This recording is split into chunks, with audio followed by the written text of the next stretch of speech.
helio, ese elemento pequeñito de la tabla periódica, ese gas noble que no se combina con nada, única sustancia conocida que nunca es sólida, ni siquiera cerca del cero absoluto, y su punto de ebullición es 2 grados Kelvin, 270 bajo cero.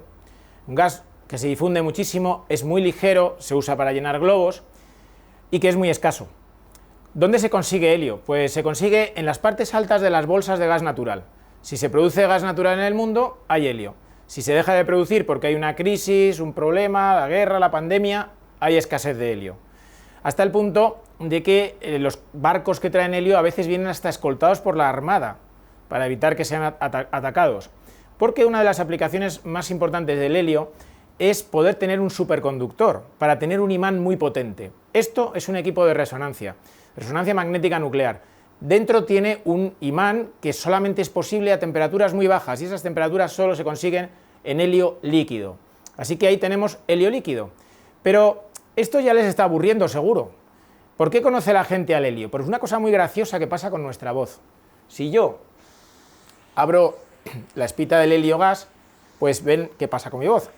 Es que, aunque intente hablar normal, se pone así, graciosa, ¿a que sí?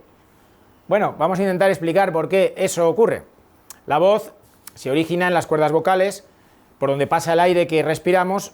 Si no queremos hablar, pues respiramos fuerte y se abren, pero si queremos hablar, respiramos, sacamos el aire despacito y las cuerdas, que son 2 membranas muy finas, se ponen a vibrar.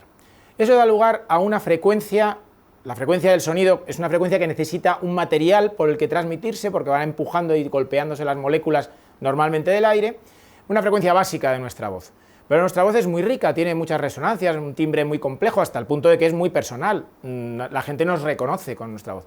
Todas esas resonancias aparecen cuando esa frecuencia básica pasa por la zona nasofaríngea, la glotis, los senos de la cabeza, la boca, etc. Y se va enriqueciendo. Como la cabeza de los hombres es más grande, algunos muy grande, pues la voz es más grave en los hombres que en las mujeres, por ejemplo, ¿no? Y tenemos esa riqueza personal nuestra, que cuando pasa por un dispositivo electrónico pierde parte de sus resonancias. Por eso la gente, cuando habla por teléfono, a veces a varias personas, sobre todo si son de la misma familia, no las distingues, ¿no? A mi madre le pasaba, que no sabía quién le había llamado, si mi hermano o yo.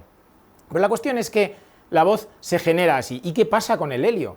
Bueno, como hemos dicho, es una onda que se transmite en un material que es el aire, pero si le cambiamos el material, le cambiamos la velocidad, porque las partículas se mueven distinto. Así pues, el sonido, que por el aire se transmite a unos 340 metros por segundo, muy rápido, pues en el sólido, por ejemplo en granito, se transmite a 9000 metros por segundo. Eso de poner la oreja, por ejemplo en la vía del tren, para oír que viene el tren, pues es porque viene más deprisa la onda sonora.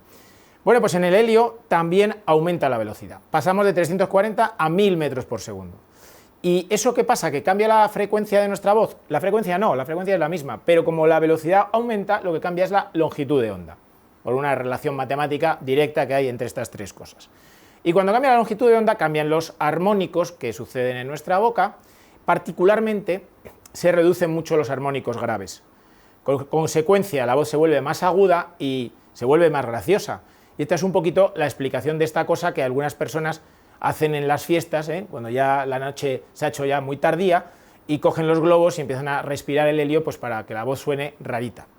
Pero bueno, la explicación más o menos es, como ven, sencilla y se debe, pues, a un efecto de las propiedades de las ondas. Así que, como siempre, si te gusta la ciencia, suscríbete al canal del debate y pon tus comentarios y los contestaremos.